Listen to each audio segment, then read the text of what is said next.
Welcome everybody to this World Satsanga held on the 25th of May 2022 in conjunction with Kevin Moore and The Moore Show.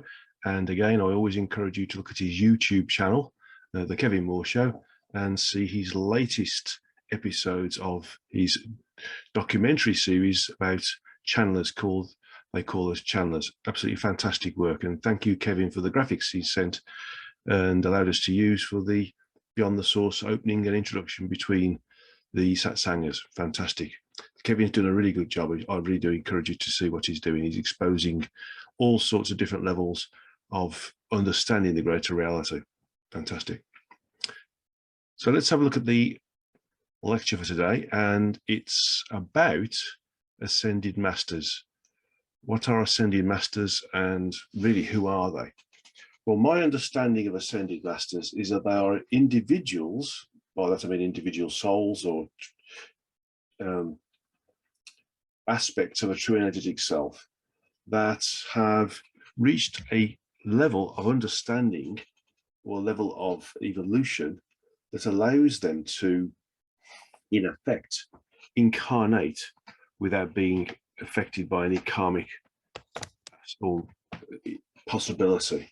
So this means that they are, in effect, they are able to be in the physical but not be of the physical, which is a very important thing if we're going to progress and evolve in a, shall we say, a continuous upward motion.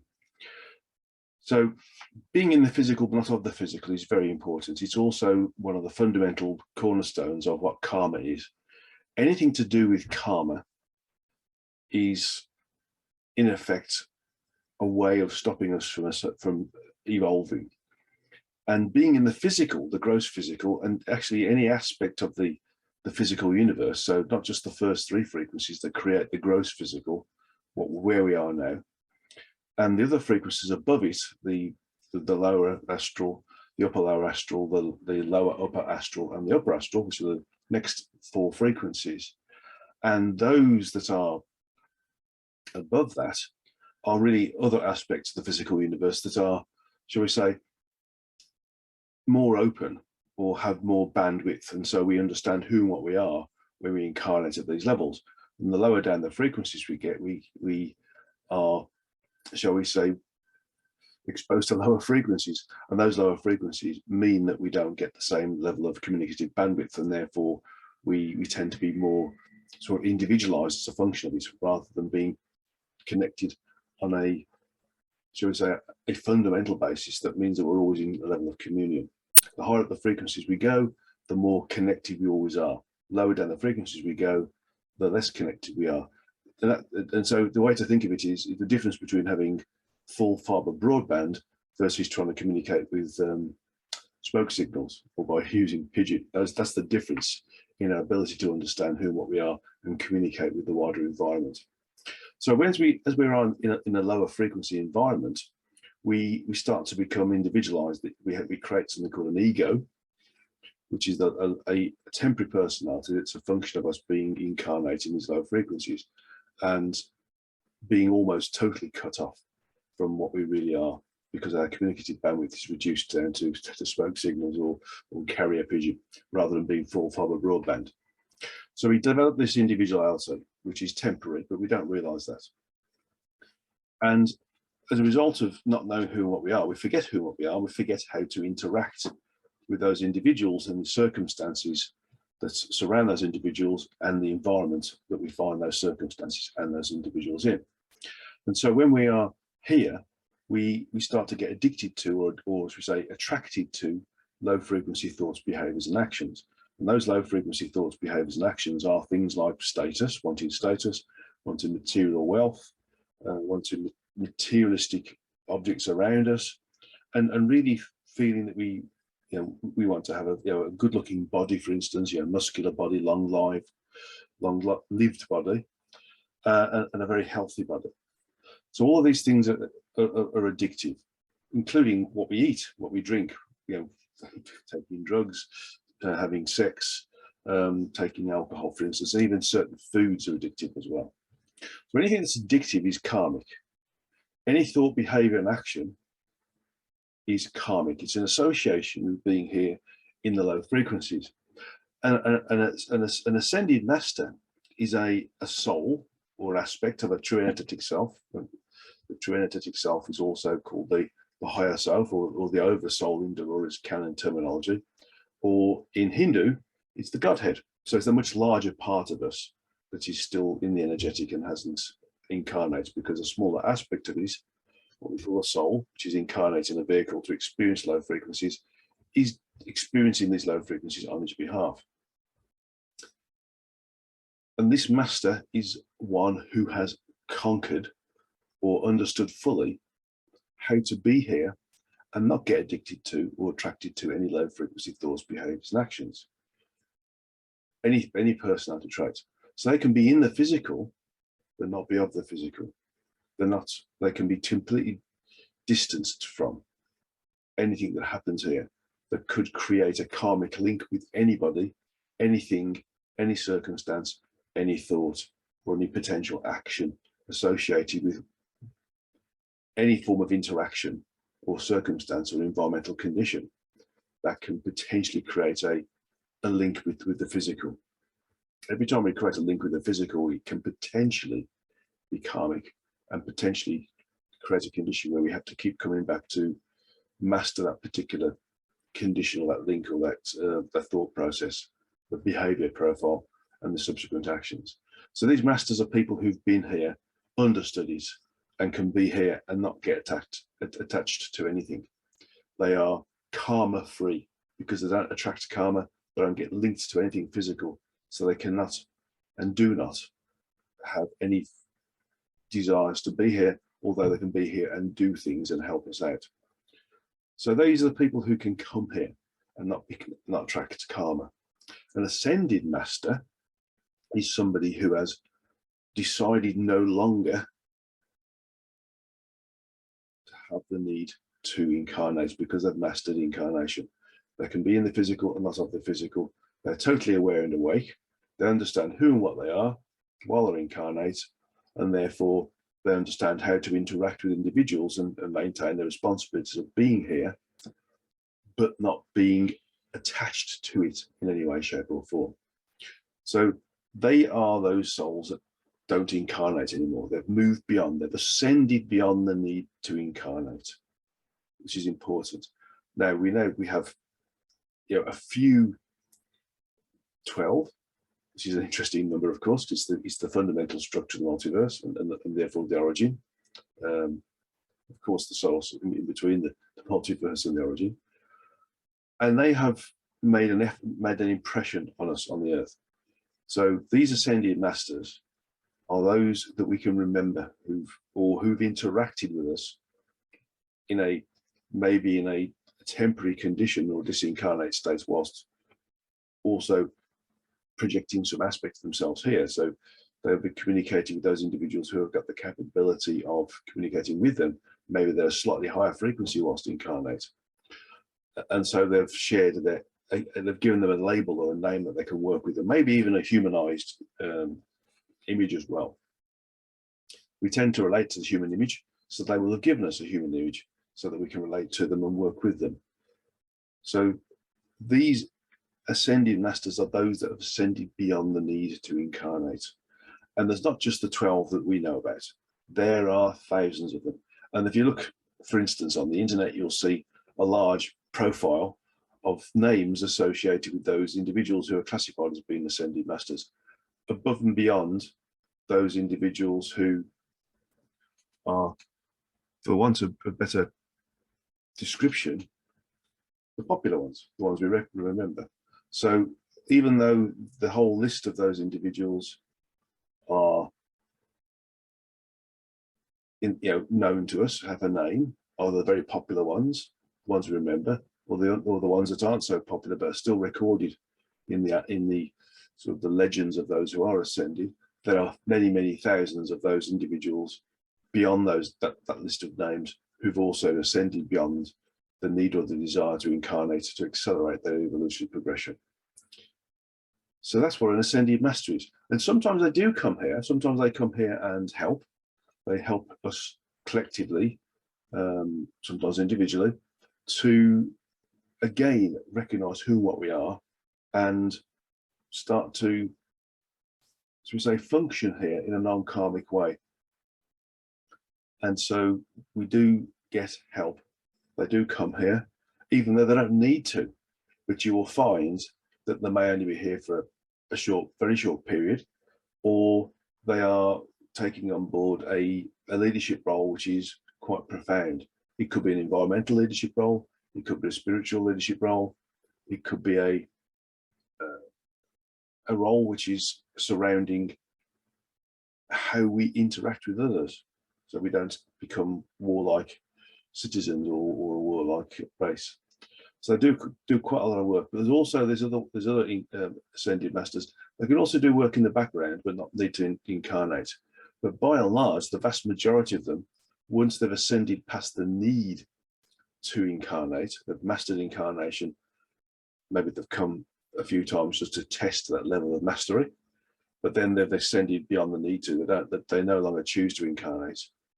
They will continue to evolve in their own way, whilst in the higher frequencies, those other frequencies within the multiversal environment that sustain and house a simultaneous universal environment in its own right. So that's what ascended masters are. They're simply entities, souls, associated with a true energetic self or higher self, Godhead or oversoul, who have ascended beyond the need to incarnate because they've mastered incarnation. They can be in the physical, but not be of the physical. So now it's time for the questions and answers.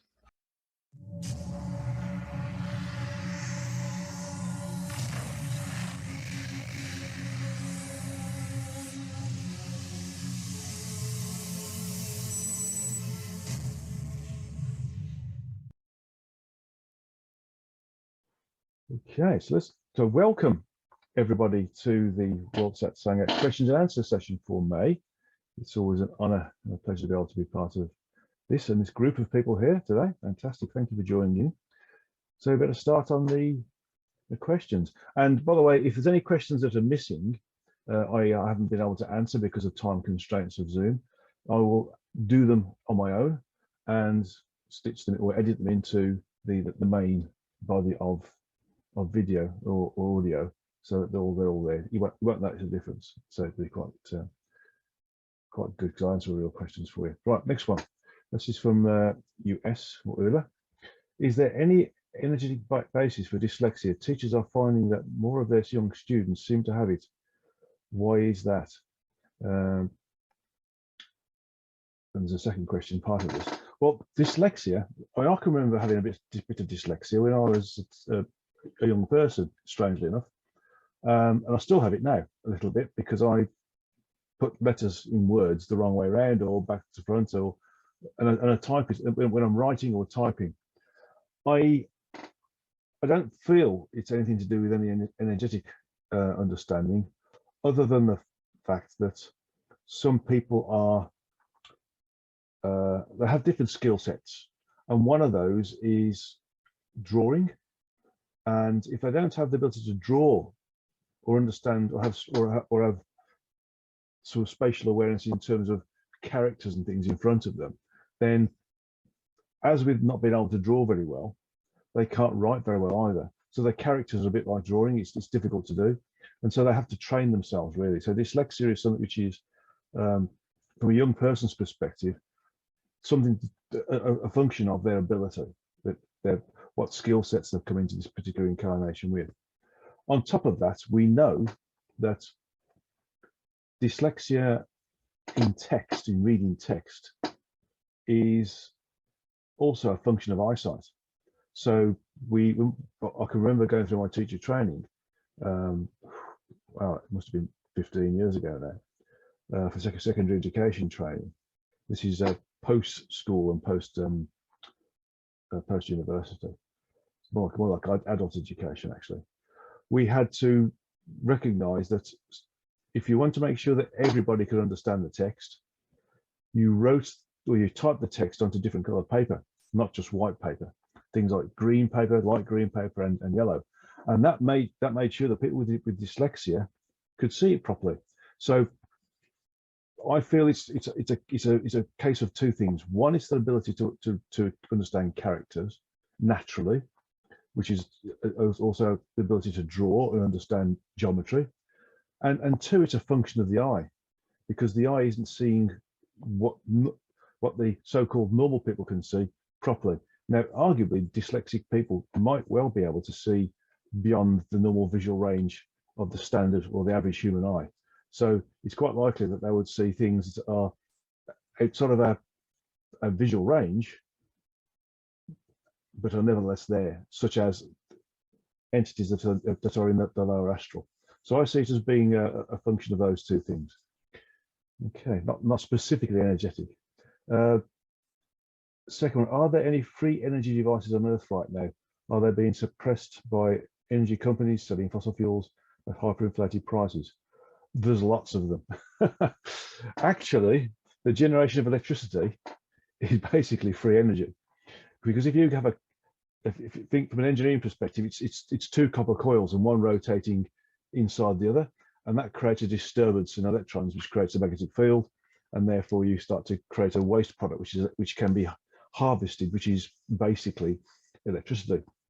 So the issue is what creates the rotation, and the rotation is created through the use of things like hydroelectric pumps, or allowing water to go down through a turbine, which rotates this copper coil within a copper coil, or we use gas, or we use coal, or we use nuclear fuels to create the same thing. And they're all basically free energy. It's just the big corporations have decided to grab hold of the possibility of providing it, and have sold it to people without them realizing that they could do it themselves. So, I mean, if you think about it, free energy really is available to us in petrol or diesel generators. It's just that we have to feed it fuel. The other side of it is that sacred geometries, if you have, shall we say, the ability to use the right materials in the right laminates, in the right shapes, and sometimes they do have to move, or they can move each other because they create their own magnetic field. They can also create energy, free energy, other than having to rotate by using another fuel, such as gas, coal, or water, for instance, or even petrochemicals, or nuclear versions as well.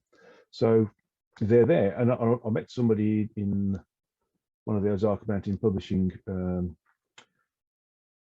conferences, probably in 2013, 2014, and he'd invented one and created one. It was quite interesting. I'm just seeing a number of questions here. I think we might have to hold some over to next time. I don't think I'll be able to, even with adding them onto the end, I won't be able to answer the questions. Right, next one. AP, can you explain spiritual awakening or downloads, how the whole thing works? Spiritual awakening is usually the function of hard work. It's meditation, divorcing ourselves from the physical environment and focusing on a particular point with our closed eye vision, which is the spiritual or third eye location. And eventually, if you add on to that things like chanting Om mentally, or doing Kriya Yoga, you start to observe or perceive the environmental conditions and other entities that are beyond the gross physical. So spiritual awakening is going beyond our current sensory range, really, and understanding it and being able to go there on a regular basis. Downloads are things that happen as a function of that, or may well be that we've got for want of a better word, an item in our life plan, which means that we do get awakened as a natural function. I mean, some people get spontaneous awakening conditions where they suddenly can hear everybody else's thought processes, and they can suddenly see other entities that are in the frequencies just slightly above the visual range of the eye. So that can be basically something we've agreed to experience. So one is through hard work, and through it can be part of your life plan, basically. So that's how that really works. That's the best explanation I can give. Okay, next one from the US. Are there any humanoid aliens living in our solar system at frequency level 3 or 4? If so, which planets, moons, or places? Mostly, there are a few bases on the moon, for instance. Being told Saturn, Jupiter's, because Saturn's a bit like Jupiter, sort of almost a bit a gas giant. Mars and the moon are used as well, but they're just bases. They're just locations where they can, for instance, stop together or be together to observe what's happening here. I mean, don't forget the Earth is the only environment in this physical universe at these frequency levels that are where individual incarnate souls have got individualized free will. So there's all sorts of different entities there, incarnate vehicles for other souls, and there's quite a large number of humanoid versions, and there's also lots of other different shapes and sizes, depending upon where they particularly come from. Oops, I think I've lost a. Okay. Right. Next question is from AP. How big is the origin? Does the origin have a boundary? What is beyond the origin? That's the function of the book I'm just about to start on Monday. For want of a better purpose, even the origin doesn't know how big it is. It's still working on, and is in the embryonic stages of trying to populate the structure that it currently is aware of, but it's also aware that there is structure beyond this structure. But this level of structure is the first group of 12 of another group of 12 that it is aware of. Whether there's another group of 12 beyond that, and the first group of 12 is just the start of another group of 12, that's to be decided and to be understood, and to get the information to be channeled from that. So I think the book Beyond the Origin is going to, it'll be also deal with some other sort of terrestrial and local concepts and things. It's going to be a lot about what is beyond the origin's current volume of polyomniscient sentient self-awareness. Now, that's a good question. It doesn't know, basically. It hasn't mapped out where we are now, so we've got lots of opportunities and lots of things to do. And the next bit is next question. Whoops. How will this cycle end? What will happen near the end of this cycle when everything merges back to the origin and begins the next cycle? Actually, everything's going to merge back into the source first. I don't know about everything merging back into the origin. That's not something I've been given any information on, and that isn't even a concept at the moment from my perspective. Although, from what I'm aware of, there will be at some point a condition where all the source entities merge together with the origin and go into the next group of 12 levels of structure within, or the second group of 12 within the origin's overall structure. That's a long way away. Basically, our particular cycle will end, which is the third evolutionary cycle, when all of the true energetic selves and their projected aspects of experienced, learned, and therefore evolved beyond the need to experience any other part of the multiverse ever again. So then they recommune with Source, and then Source will then move to another location within the origin, within the frequencies that and the structure that it's being given as its own structure for its own sentience resides, and it will therefore create another version, maybe. We don't know. Although it is from my understanding, the Source is liking the, shall we say, the current model of creating a multiverse and populating it with smaller individualized units of itself. But at some point, all the source entities are going to be bigger source entities when everything is moved into the next group of 12 levels of structure from the origin, and all the true energetic selves that are there are going to end up being similar to source entities in that environment, because it's going to be so infinitesimally bigger than where we are now in the first group of 12. It will need a lot of other entities to help it map it out and understand it and become polyomnipresent within it. Okay, so next one is, how often are souls able to connect with other aspects of their tests who are not in this timeline or on other frequencies? It's rare. It's rare to be able to bump into a soulmate, for example. It's not so rare to bump into a twin flame, because a twin flame is another incarnate aspect of the same soul. So it's like the twinning effect. The soul splits into two and occupies two bodies at the same time. Not always from the same mother, I have to add. And it's very difficult. It's very hard to find these other parts of us. To be honest, it's extremely difficult. If you do bump into either a twin flame or a soulmate, which is another soul from the same TES, it's a miracle, really. Next question: what is the relationship between Atlantis and Hinduism or India? Basically, a lot of the South Asian areas, Southeast Asian and the Far Eastern Asian areas, have a lot of retained memory and, shall we say,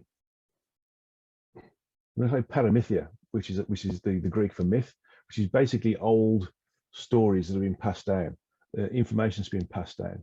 And some of the, even in the Buddhist temples, you see some of the images associated with Atlantis.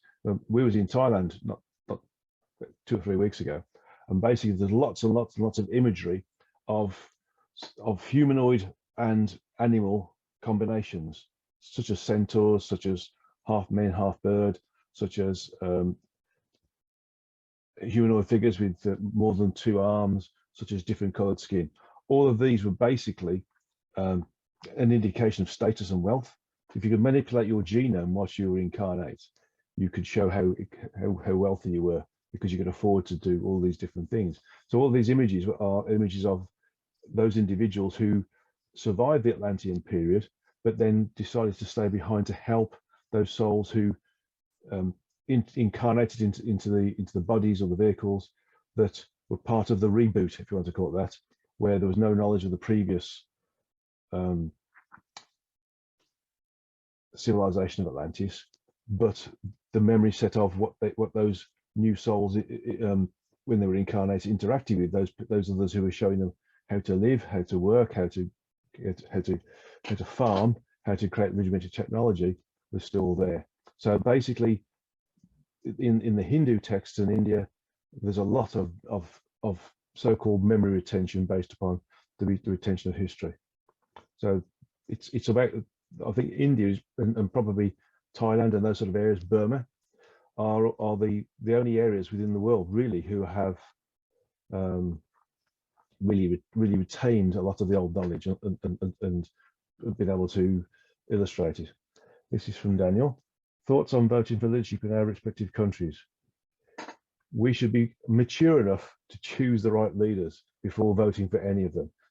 Very simple. And if we get down to 2 in the voting rounds, and neither of them are any good, we should have the power to veto it and start it again and elect better leaders later. We're not mature enough to really elect our own leaders. That's what I keep getting from the source. We're in a downward spiral because we've lost our maturity. AP again. Next question. Did Atlantis only have human beings, or were there other beings from other civilizations too? Now, Atlantis wasn't just based in one location. It was all over the earth. Atlantis was like almost like us saying we're human beings or we're mankind. It was the population of that particular civilization that gained a certain level of maturity, technological advancement, and even a level of self-awareness. They were in contact with other entities, definitely, and a lot of the a percentage of the population of Atlantis actually moved off planet as well, with the assistance of and the help of other civilizations who are at our frequency level and higher. So they've moved on. Next question, Atlantis. Are other alien civilizations within or outside of our physical universe? Yes, there's lots of them. Are there any in our Milky Way? Yes, there's lots of them. It's arrogant of us to think that this planet is the only planet that's got the capability of bearing fruit, and that means the potential to allow a body type to be available for a soul to incarnate into and experience, learn, and evolve. There's billions of different body types that we can incarnate into in all the galaxies in our frequencies and the galaxies and the frequencies above, the 4th, 5th, 6th through to the 12th. Every location has a potential for a body type to be used for our souls to incarnate into. There's only a handful though where there's a potential for individualized free will, and the Earth in this particular frequency set is one of them. Next question's from Julia. In which frequency set do most people's tests locate? There isn't a rule of thumb, although I will say it's usually between the 3rd full dimension and the 5th full dimension. Around the 5th full dimension, most people's tests and therefore themselves as a function of their tests or an individualization of their tests have reached a point where they've mastered incarnation. So those who are here from the 5th full dimension are usually here to help out, but those who are staying here normally are still, around the 3rd full dimension, and therefore really sort of still evolving at a slower pace or at a different level. So that's a good question. So there's no answer to that question other than the fact that they normally between the 3rd and the 5th full dimension. Okay. Next one again. Is male and female sex common in all galactic civilizations? Are there many other sexes? An awful lot is hermaphroditic, or they're hermaphrodites, where the body divides its cellular structure and creates a focus for the division of itself into creating a smaller version of itself, or they just simply duplicate. I've just been told, as looking at that, there is one civilization where they need 3 different versions of themselves to create or to allow the gestation of and the creation of a new body. So this is why this is interesting. In general, 2 is enough. More in general, 1 is enough. But there is one civilization that's been told where 3 are required. Next question again. Are ascended masters allowed to have a wife, children, and a family? Ascended masters don't usually incarnate because they've ascended past the need to incarnate in the physical universe. So if they are here, they usually avoid the potential for gaining karma. And having responsibility for family and children is a one way of gaining karma.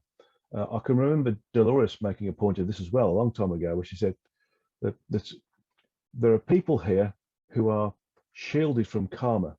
They don't have children because children create karma, because you have to be responsible for them. So from that perspective, an ascended master would never have any children. Okay.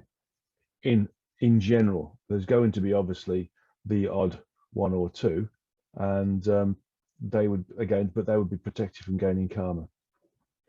Next question. Did Jesus receive any help from Babaji or any other masters? Did he ever travel to India to learn different concepts? Jesus was mainly taught by the Essenes, the Essenian race, who were still able to access the higher frequencies by using meditative techniques, and they still had a level of high technology, or technologies that could stand the test of time. He, in effect, was a master in his own right, and like Krishna, for instance, which also means christened or purified, they also had the ability to, after training, connect with source and understand how to manipulate energies and how to be here, how to navigate around incarnation. So all ascended masters have help in some way. Even the Buddha had help. It's just that it's not written down that he had help here. He had information come to him or channeled to him, and he had individuals who taught him. It's just that some of the scriptures like to think that these people did it all on their own. It's unless you arrive incarnate, fully aware and awake, and that would be extremely difficult. And arriving here incarnate, fully aware and awake, would be an extremely difficult state of beingness to be in, because you'd have to battle with everything whilst you're in the infant stage, unless you create or manifest a body in its adult condition, and then you could, negate the need to be reprogrammed because of you're an infant by your parents and your friends and your siblings and your teachers. Okay. Another question. How many questions do you have? Wow. What is the cause and effect of karma? For instance, if I harm a person, will the same person harm me again in other incarnations? Did we agree to harm each other? Karma is not that simple. That's one of the functions of karma. But what that does is that creates a link between you, where you have to experience the reciprocal to be able to delete the karma. But it's more than that, because there are times where we don't, shall we say, detach from that thought process. Even though we may have received the reciprocal, we may feel that we need to go through it again, for example. It's all about, karma is really all about addiction to low frequency thoughts, behaviors, and actions. That means an overwhelming desire to experience any sensory benefits of being here, whether it's sexual, whether it's food-based, whether it's drug-based, whether it's status-based, material worth-based, and all these different things. Owning lots of different things like houses, cars, lots of money, being top dog. That's all karmic as well. So thoughts, behaviors, and actions is karmic, not just that. It's a much deeper subject. I would suggest you read the book Avoiding Karma as to how to move forwards. Next question. Does the origin know about its unmapped areas? What happens here? Does it have awareness or sentience? The unmapped areas of the origin don't particularly have sentience, although they're what's the word for it? Sentient ready, I think is the word. They can attract sentience. In fact, it's quite interesting you said that, because there's a whole chapter on that in the new book, which has been submitted to Ozark. The book's called the Uncreated Creations, and there's a chapter on this about what sentience is and what energy is, and what energies are sort of more attractive to sentience and therefore can absorb sentience, or sentience can use it more freely. Because really, sentience doesn't need energy. But energy is just there as a tool for sentience to use and experience, learn, and evolve with. Okay. Next question. What will happen when the entire area of the origin is mapped out? If the origin is infinite and has no limits, will this process ever end? Not in our lifetime or in any of our lifetimes. That's so far ahead. I don't even know how to answer that, to be honest. I hope I could ask that question in the book. What would happen in the end? I've got a feeling that it's infinitesimal. I've really got a feeling that even the origin isn't aware of what the end is, if there's an end. I will say this though: the concept of beginning and end is a human concept.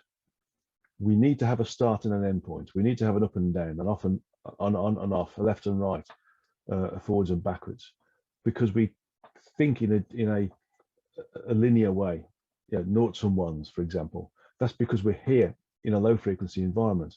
So we can't understand that there is something that is perpetual. So my answer would be, I consider this as being a perpetual condition, and not one that's linked into a static structure. I suspect that the structures also has parallel structures as well. So the origin might even be parallelized, if that makes any sense. And that's something else which is interesting to think about.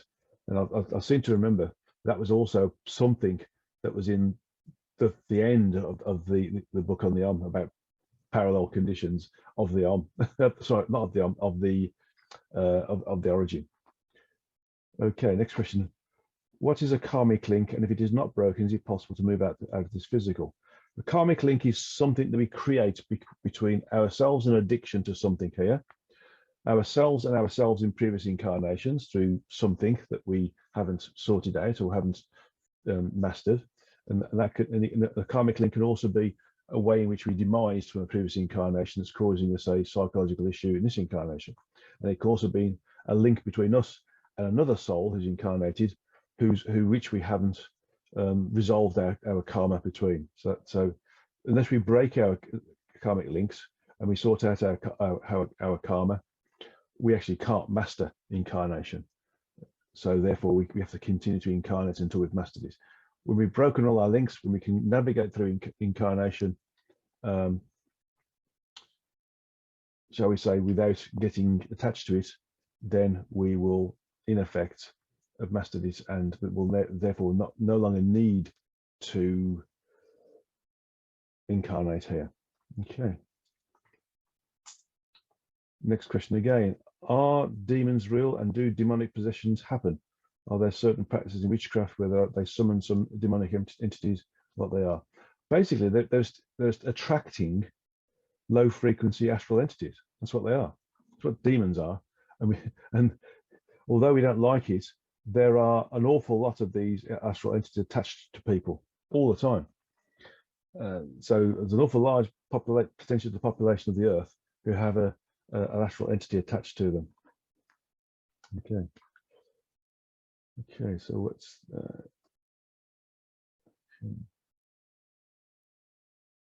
I think we've asked that question before with Daniel. How can we affect a more positive manner, better and more effective leadership on the planet?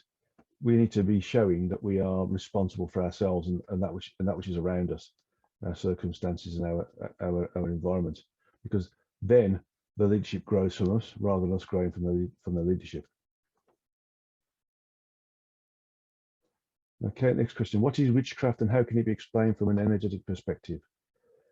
Witchcraft is simply the ability to, you can be self-realized, but use that knowledge of manifestation and connecting with the greater reality for your own benefit, really, rather than using it for the benefit of others. It's for your own benefit. Did Hindus get any help from any other alien civilizations? A few of them, yeah. In fact, all of us have had at some point, and there's also indications in the Bible that there was other entities that came to the earth and assisted in certain ways. So we've had assistance from those incarnate entities that are benevolent and are working towards helping us master this ability to have individualized free will for a long time. Okay. Is the origin actually made of energy? So that means everything is energy, and energy is manifested into matter according to the special relativity by Einstein. The origin is actually sentience. It's sentience born from energy. So it's actually a being, not an entity. So from that perspective, once sentience recognizes it is sentience, it then can detach itself from the energies and move around the energies you find itself in and start to populate it and grow its volume of sentience. Question, a classic question: what is the meaning of life according to Guy Needler? To experience, learn, and evolve, and become self-aware. There we go. That's the meaning of life. Next question: what is the meaning of the word manifestation from an energetic perspective? What is the difference between manifested and unmanifested energy? Manifested energy is that energy which has been given form. It's been created to do a function. Unmanifested means that its function or its form has been removed and it's been produced back to raw, unprogrammed energy, if you want to call it that. More on witchcraft. What is witchcraft, black magic, or voodoo? Every culture has these kinds of things where they summon so-called demons and entities. So how can you explain them? Again, it's the ability to call upon low frequency astral entities. Same thing. It's called black magic or voodoo because it's detrimental. And these people create significant karma to themselves. So next question, is it possible to see Jesus, Krishna, or Buddha in real life right now? Can anybody get a vision of them as such, so they can have a conversation directly with them?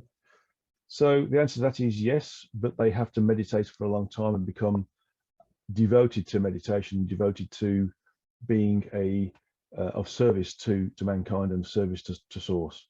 Then they may be given the honor of interacting on a, shall we say, a perceptual basis with one of these masters. Can Guide Stephen Needler communicate with the origin and get answers anytime, anywhere he wants, or is it a lengthy process? It used to be very lengthy. It's like everybody, even Paramahansa Yogananda, sort of got stuck in the physical a little bit because he had work to do here. And then later, when he finished his work, and he knew he'd finished his work, he then disappeared and went into the desert. He got a house in the desert where he re-established his meditational routine to allow him to become more connected and therefore more able to depart his body at will when he decided it wasn't no longer necessary to be here. With everybody, it's a struggle at first. It's a bit like riding a bicycle. Once you've mastered riding a bicycle, you can do anything. You can do anything with the bicycle, but but getting there is hard work. What is our current frequency level, and how the current affairs lead to increase or decrease the frequency level? So when do you see us moving to a higher frequency level? Every time I say it's going to increase, it still stays flat because we're still not really taking responsibility for whom, what we are, and what's around us. We are still pretty much in the sort of the mid third frequency, say 3.4, maximum 3.5. Might be a bit lower. But we're not going to go much lower than that now, because we do have people like yourselves who are working and helping others become more questioning of their environment. Next question, Julia. By my understanding of parallel universes, does a soul's whole experience of a life based upon how many possibilities of its choices this person can make? Not so much the soul, but the true energetic self. It would be too much overload for the soul to experience all parallel versions of itself, but the true energetic self can, and it does. It records everything. Jehovah is the source of the first full dimension, or is it the origin? Jehovah is just a name we've given to the source. It's as simple as that's a label. There's other names for the source as well, but basically we have God, we have Jehovah, we have a bunch of other names we can call this as well. It's simply just a humanization of a label that we've given this entity that we can't really grasp, but some really rare individuals in the past have been able to communicate with. Okay, next one's Faith. It seems like we really do not know much or cannot understand the level of structure or level of convoluted event space amongst others. It also seems that even the information we are obtaining is based upon channeling or others' perspectives or understandings. So everything we are learning is not from knowing. Well, I would disagree with that. Those who experience that connectivity know. Everybody else has to believe it. That's the issue. We just seem to go from one belief system to another by accepting and adopting our ideologies. The concept of Jesus or Moses, etc., was good at the time, but now we have newer concepts. We really can't know what the truth is, since it's based upon perception and not based upon our personal knowing, except our feeling. But even that can be manipulated by higher frequency. Well, I've just said that. Basically, we need to work on ourselves to be able to become one of those who knows by experiencing it firsthand. Everybody else is based upon belief system. And this is what a belief system is. I mean, if I told you, if you'd never experienced it, but if I told you that if I push the button on the wall, the light comes on, but you've not experienced it yourself or even done it yourself, you'd have to believe me. And that becomes a belief system. But when you do it yourself, it becomes a knowledge-based system. When you understand why it does that, that's deepening of knowledge. So that's really the answer to that question, I hope. Yeah. Is it possible to have a child and not accrue karma? Difficult.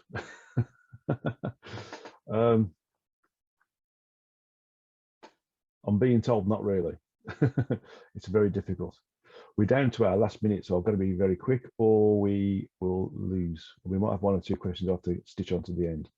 Next one, while we're having our experiences in low frequency, do our testes also have their own particular experiences in the frequency they are in? Are they living there with any purpose of their own while feeling everything their aspects feel? Yes, they do. They experience everything else as well. Okay, next question from Eliza. If time doesn't exist and everything is happening now, then are all the incarnations of our tests human and not or other within our communicative reach in meditation? They are to a certain extent, and that extent is our ability for us to, shall we say, connect with a particular one of them, or whether we get overloaded by connecting to all of them through the test. So we'd have to know what particular aspect of us in a parallel condition or what particular aspect of Tess in particular peril condition we are trying to connect to. So it's a little bit like trying to access the internet and not knowing what we want to ask the question of or where we want to go. So we have to use something like a search engine to give us a focus on. So unless we create our own meditative source engine and we know the subject matter we want to get the answer to, and we know roughly where that information would come from, we find it very, very difficult. Namaste to you all. Thanks for participating. I'm a bit of a marathon again. I'm looking forward to the next marathon. Thank you very much. Namaste to you all. Thank you. And goodbye. Bye to all. Bye-bye. Bye.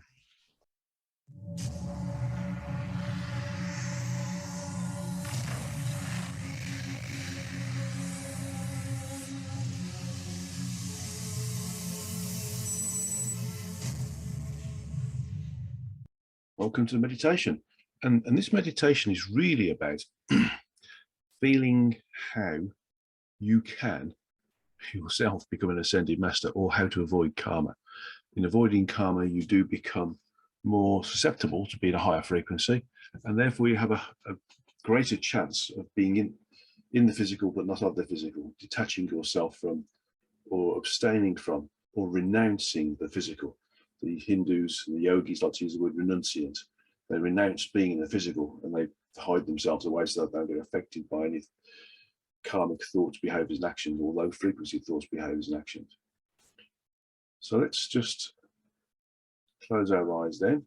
You can sit in a straight backed chair, or if you sit on the floor, sit cross-legged, or in one of the half or full lotus positions if you're that supple. Keep your back straight. If you're sitting in a straight backed chair, feet flat on the ground, in all instances, put your hands palm uppermost on your upper thighs. Closed eye vision is gently focused on the origin of the spiritual third eye. I want you to just be for a moment. Just allow yourself to relax.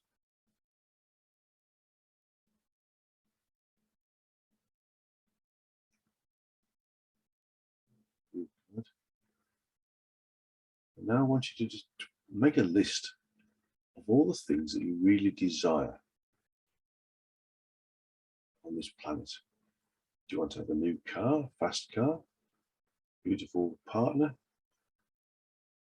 wealth, status, expensive house or home, maybe a second home, maybe an expensive boat, expensive car, motorbike.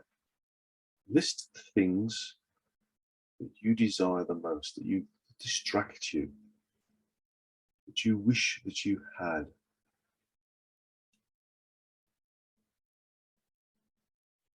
You don't need to make a huge list, just 2 or 3 things. What are the things that distract you, make you unhappy because you wish you got it? These are the karmic attractions that you have. If you wish to win the lottery, and you're spending money associated with potentially winning the lottery, then that's making you unhappy. If you're spending more money than you earn, then that's making you unhappy. Because you're trying to do something that you can't sustain. So why work with that which you can sustain? Why not work with that which you can sustain?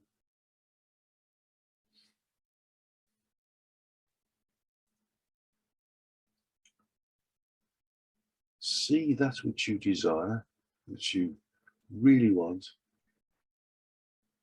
as being immaterial, not necessary, a burden.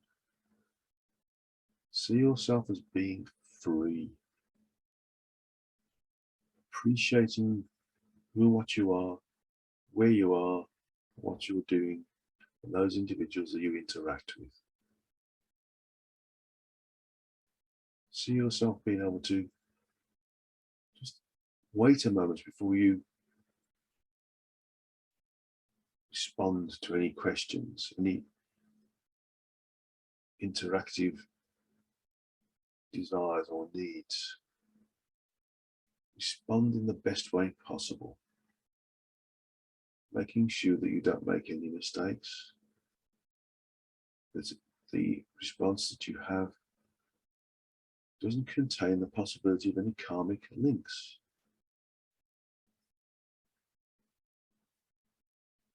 See yourself resisting the need to gossip, to talk about others, to be in the clique, the group.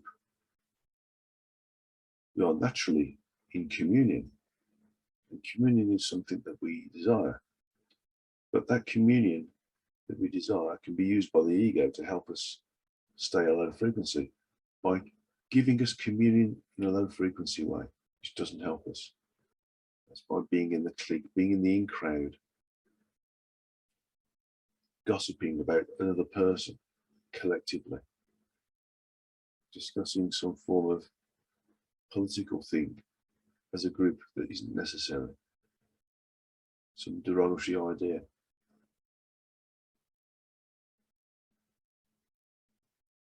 See yourself not being dragged into any unnecessary, any low frequency thoughts, behavior, or action.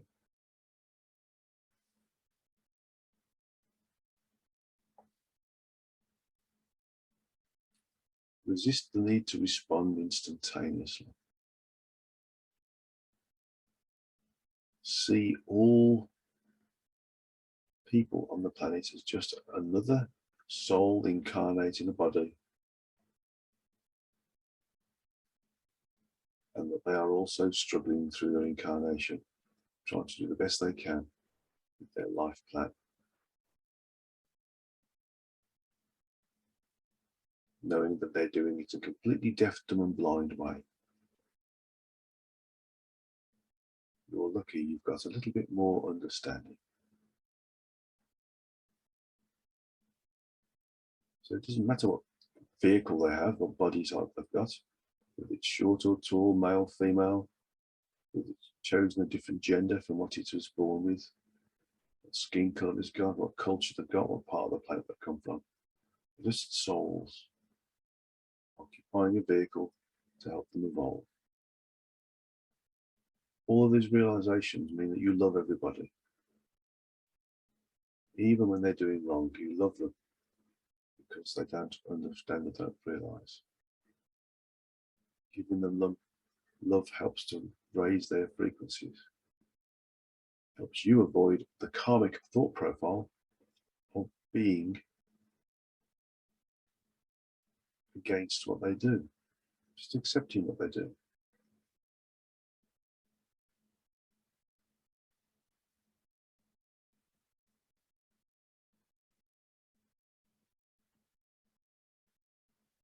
See everything as being something that has to be experienced, but not owning you.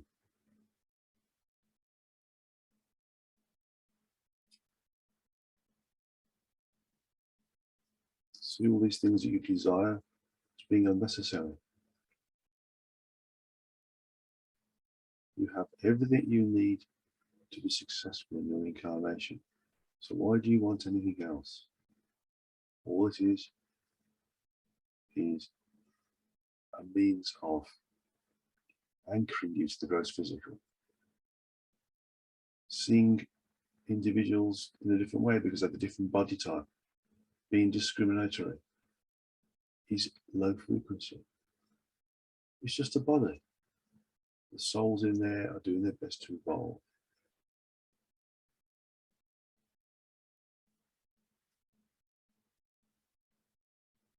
And doing your best to think, behave, and act in a high frequency way rather than low frequency creates something called dharma, which is the opposite of karma, which, if you want to, is upward spiraling high frequency, allowing you to become more higher and higher frequency, gives you the possibility of becoming more and more connected, more and more self-aware, more and more able to avoid the link, the addiction, to the gross physical, or in fact any aspect of the physical universe, any frequency. Clearly it's more easy to be linked, to get karma between people, between ourselves and previous lives, or between us and that which the circumstances and the environments present to us in the lower frequencies than it is in the higher frequencies. So we're more connected in the higher frequencies, so we tend to know more about who and what we are. So see yourself just detached from all of this, not needing what's there, only using what presents itself. Free yourself from being dissatisfied, discriminatory, unhappy. See everything with love in your heart.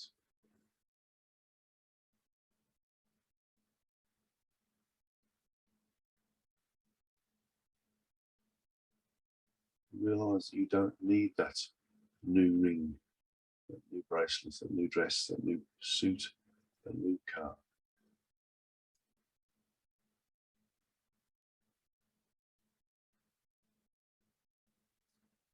Only that's what you need when you need it. Be free from low frequency desires, those that anchor you to the gross physical, and feel how liberated you feel. It's a little bit like paying your last mortgage repayment. You suddenly feel free. You are no longer anchored to the desires of the bank or lending institute that have given you your mortgage for your property. See yourself as detaching, it's like it is detaching from that. You're no longer caged. You're no longer part of the physical. You're in the physical, but not of the physical.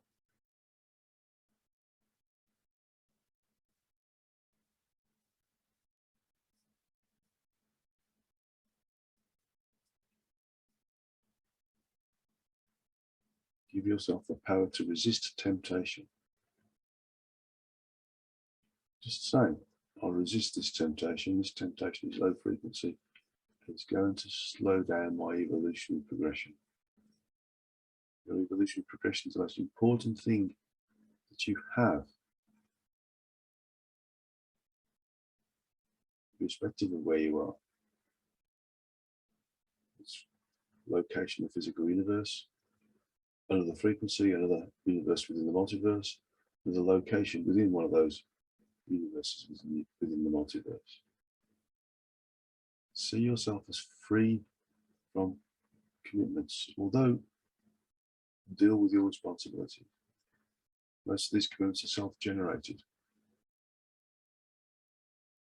It wants, pseudo needs.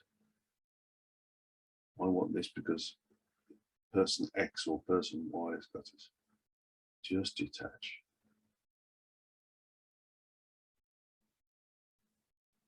As long as you can breathe and see and hear, touch and taste, shelter from the elements, feed and drink when you need, you are sustained. Everything else is unnecessary.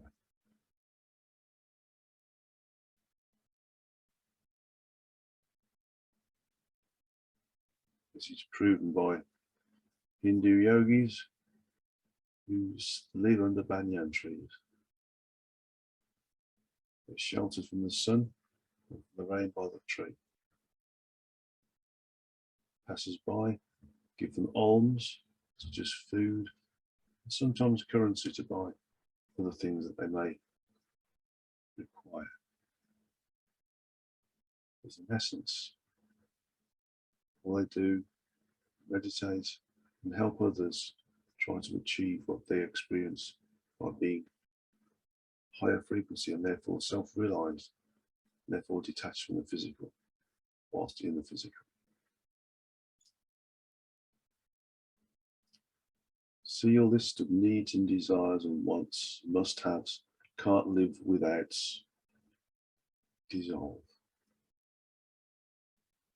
Feel the freedom, feel the higher frequency that you start to become.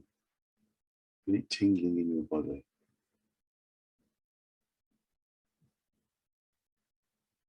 And know that you are avoiding karma in the process, this link to the gross physical, or anything within the gross physical, whether it be a thought, behavior, action, link between you and another incarnate soul, or link between you and yourself in another incarnate body in a different incarnation.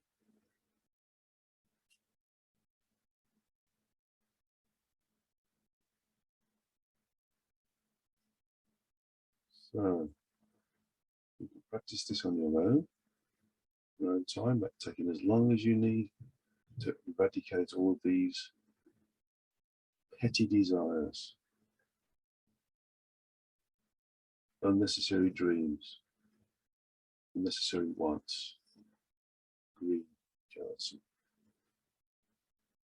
You become content whilst still maintaining responsibility.